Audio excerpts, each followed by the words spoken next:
Can I play with madness? Well, we've hit that theoretical virtual E3 2024 season, and though I do miss E3, at least we have had a few events. There is still one coming, I expect, at some point from Sony, but right now we've been swamped with the Summerfest, the Summer Game Fest, which had a few bits and bobs, the Xbox, which was absolutely excellent, and just today the Ubisoft event. So I thought I'd put together some fast previews, looks, technical analysis, and all the kind of stuff I used to do to try and get some interest and discuss some of these new games that are coming out. So the first one was one that's big to me, Doom Dark Ages. I'll break these down into multiple videos, and then I'll have a collected one later on. This is up for Patreons first. There'll be ones all up over the next few days, so just check out my Patreon if you like my access to, if you like my content, I mean. Access to, what the hell, where am I going with that one? If you like access to my content, then you can check it out on Patreon, but I'm trying to make these a little bit fast-paced to try and get them out quickly and edit them in a little tighter fashion, so hopefully this is enjoyable, but always, as always, leave your feedback down below. So let's get on with it and look at this Doom Dark Ages. So I think overall, the game, as always, looks great. It looks fun, looks visceral, and it looks visually fresh off the cover of like an Iron Maiden album. I love it. I love the aesthetic. I love the style. I love the fact that it's gone back to the Dark Ages. I love that reference in medieval terms, which means it's going to be more visceral, more brutal, and more melee-based. Thiago Souza is still there, and he's still tweeted about this, I saw online, so he's still in technical command, and the gameplay has all been focused around some of those technical upgrades that we can see here, and I'll go through in this video. But overall, really impressed with it. So first things first, let's touch on those super sharp, super sampled and temporal reconstruction images that IDtech brought in, and likely this is version 8 of that IDtech version that we saw from Eternal, which was IDtech 7, and the explosive 2016 Doom that was among some of the pioneers, in fact, of the temporal and dynamic scaling future that we now live in. And as I covered actually back then in my reviews at launch, but even the DRS Xbox One version looked absolutely great. They all use DRS, and that's something they've leaned in heavily, even on PC. So the game scales across each axis separately, and that's still not as common now as it was and should have been back then. People tend to scale things on both axes, which I think it's good to scale on one axis more than the other, because it might actually have slightly lesser impact on the image quality, but it still gives you that performance return. So I think that's great. I'm pretty sure that I'll be using the same technology here, but obviously this is a full 4K sampled video stream that was shown, but overall looks very impressive, very sharp, very clean, and again very CGI-like, which was something the original 2016 Doom pioneered as well. The image is sharp and it's dense. It's very post-processing heavy as before. The PC footage here, which is 4K, it could also be Series X because it obviously was shown at the Xbox event, but this is real gameplay because there are dips under the required 16 milliseconds on the feed here. Some big dips, in fact, in certain points. But as this is being planned for like 2025, it's far too early to read anything into this, as knowing the team itself, it's likely going to target like a 240 FPS baseline anyway. So I do suspect that this will continue the largely lone gun approach of them, although there have been other big titles such as Red Dead Redemption of using Vulkan API only on PC, and something which Carmack and the crew started way back in the Quake days on OpenGL. So maybe even PS5 and Xbox will utilize it as well. One can hope, but overall I like the fact that they're still using Vulkan, or they haven't announced it, but I'm pretty sure they will be. Maybe they won't. Hey, who knows? I don't know. So I would be surprised if they didn't, but we'll wait and see. Textures were kind of never the strongest point of the engine prior to this, as it relies heavily on kind of color grades and decals over high fidelity baked textures. And the mega textures were improved since that 5th version, I think it was, we saw in Rage, but it will likely remain a virtual solution here. Most games are nowadays, because that's just a good use of memory allocations. Specifically with SSDs, it means they can lean heavily into that even more here, and that looks like what they've done. So overall, they look far better with excellent VRDF to deliver great lighting quality, great reactions to a variety of surfaces, and they're pivotal really in the game's focus on like metal, fabric, flesh and gore.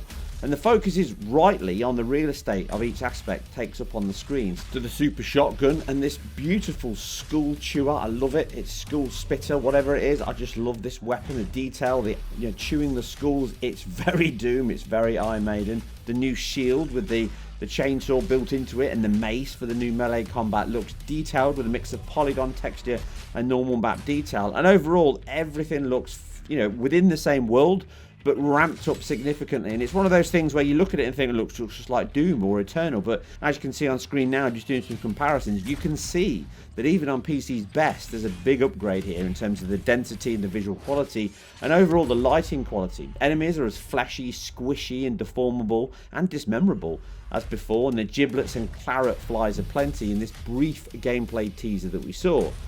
And I'd also say that the art style and the overall textures and lighting style has all gone back to probably more like 2016. It's darker, it's more organic, it's less kind of constructed and brighter, which the Eternal was.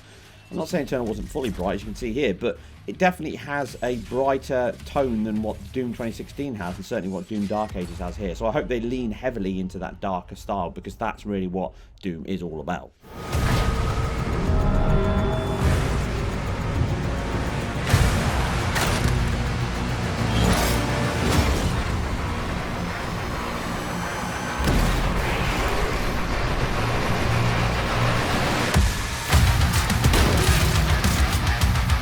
Now, proving this is a real game is the minor signs of memory work as assets are swapped out in real time when they're sliced into or their arms are chopped off. And you can see here with this new Tom Savini replacement icon, as I pause it, you can see the character asset just swaps, disappears for a moment, and then appears back split in two and falls to the ground. Again, you can see some physics interaction has been improved here as well. So overall, they've made some significant strides here, and I'm very, very impressed with what I'm seeing. I love it. I absolutely love it. And it's a big part of the game overall. So this is far more visceral, far more gory, far more detailed than the original Doom, but it's still in the same spirit. It's got its tongue firmly in its cheek, or more appropriately right through its head. Now, it's too soon to go deep on this, but I love the new defense and attack style mixed with that grapple, speed and dash here. And it looks like you can actually time that block with your shield, so it might play a part into stun and then open enemies up, adding more variety in tactics to cut through the swathes of hell fodder in the game. And Hugo Martin, actually, over on an IGN dev interview they had following that Xbox reveal event, stated that they have lots of scope planned to expand on the glory kills, which, although great, and I was a big fan and still am, they do become repetitive after a while and became a way to grab health and weapon boost more than the satisfaction of the same kill stomp animation 1,000 times later.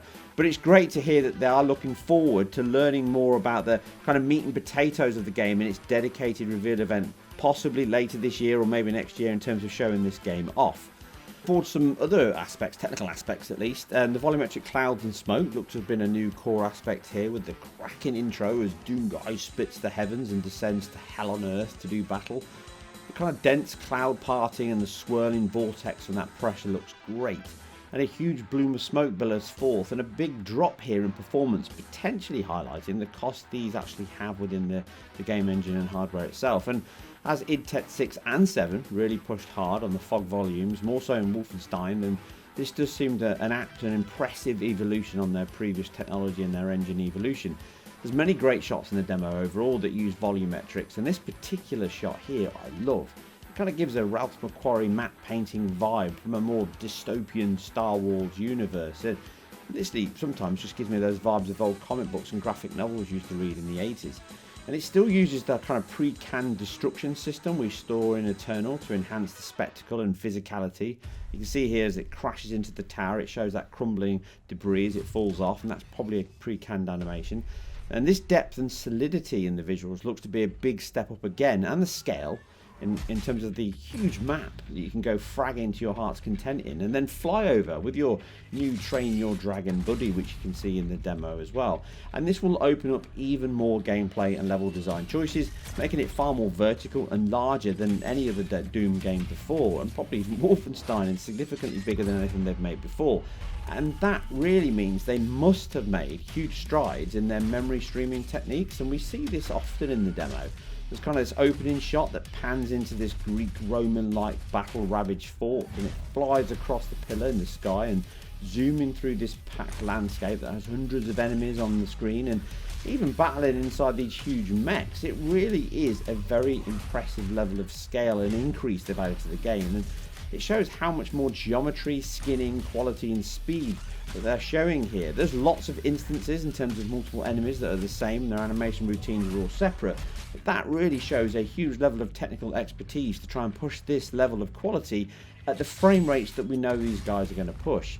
And we have significantly better lighting models on top of this that look like they're using ray trace reflections. Certainly looks like they're using those.